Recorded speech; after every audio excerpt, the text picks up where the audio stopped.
আসসালামু আলাইকুম। আমি জিলুর রহমান, বন্ধন পরিবার কেন্দ্রীয় সভাপতি। আজকে আমরা একটি বিষয় নিয়ে এখানে উপস্থিত হয়েছি, বিদেশ নামক মৃত্যুকূপ। আসলে আপনারা জানেন, মাদারীপুরে তরুণ সমাজ একটি বর্তমানে একটি সমস্যা, পাশাপাশি তাদের যে বেকারত্ব জন্য তারা একটি সিদ্ধান্ত নিতে বাধ্য হচ্ছে।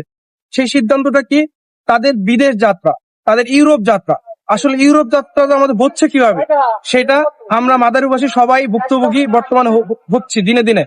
আমরা সম্প্রতি কালকে দেখলাম একটি ছেলের লাশ লিবিয়াতে পাওয়া গেছে, তার বাড়ি মাদারীপুর। এটা আসলেই আমাদের জন্য হতাশাজনক। আসলে এই পথে যাওয়ার কারণে একটি পরিবার সহ একটি সমাজ, পাশাপাশি একটি ছেলের ভবিষ্যৎ নষ্ট হচ্ছে।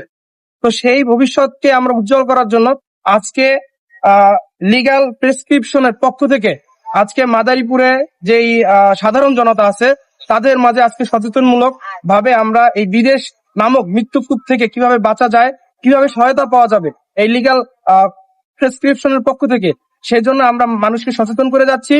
ইনশাল্লাহ আমরা এই কার্যক্রম শুধু মাদারীপুরে না, যেখানে এরকম দালাল পাশাপাশি এরকম যেই মানব পাচার যেগুলো হবে, তাদের সেই সমস্ত জায়গায় আমরা এই কার্যক্রম পরিচালনা করব।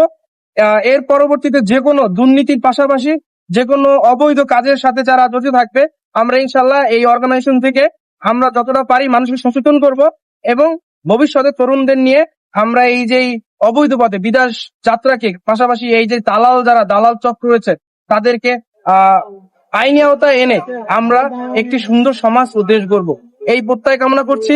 সকলেই ভালো থাকবেন। বিদেশ নামক যে মৃত্যুকূপ আছে তা সকলে পরিহার করুন, পাশাপাশি নিজের সচেতন হন, পরিবারকে সচেতন করুন। ধন্যবাদ।